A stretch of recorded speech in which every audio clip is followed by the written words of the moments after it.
India వైడ్గా మాజీ cricketer Navjot Singh Siddhu ఆయన భార్య గురించి జరిగిన వివాదం మీరంతా చూసుంటారు.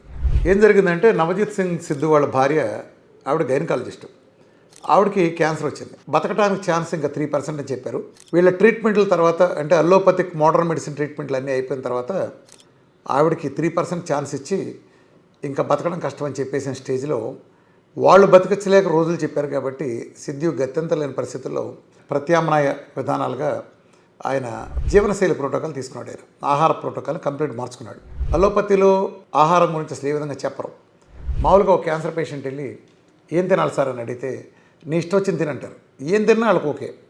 కానీ సిద్ధు ఏం చేశారంటే ఆల్రెడీ కొంచెం రీసెర్చ్ చేసుకున్నాడేమో, సక్సెస్ఫుల్గా ఉండి ఇంచుమించు విఆర్కే డేటా దగ్గరలాగా ఉండేది లాంటి, అంటే నేను ఎప్పుడు చెప్పే సిద్ధాంతమే, గ్లూకోజ్ అనేది క్యాన్సర్ ఫీడింగ్ కాబట్టి గ్లూకోజ్ లేకుండా చేసి తద్వారా క్యాన్సర్ సెల్స్ని స్టార్వేట్ చేసి, అంటే పూర్తిగా చేయలేం, మేజర్గా స్టార్వేట్ చేస్తా, ఒక పక్కన ప్రకృతి ఇచ్చిన నేరుగా తీసుకోవడం ద్వారా ఇమ్యూనిటీ పెంచుతా, ఇమ్యూనిటీ ద్వారానే ఫైట్ చేసే ఒక వ్యవస్థ.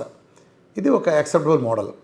దీన్ని చేసి ఆయన వైఫ్కి సక్సెస్ఫుల్గా తగ్గించుకుని ఆ టెస్ట్ రిపోర్ట్ ప్రకారం కూడా అన్ని ప్రమాణాల ప్రకారం బయటపడిన తర్వాత పబ్లిక్ ముందుకు వచ్చి కుటుంబానికి ఆయనకి జరిగిన మేల్ని ప్రపంచాన్ని పంచుకుందామని చెప్పాడు.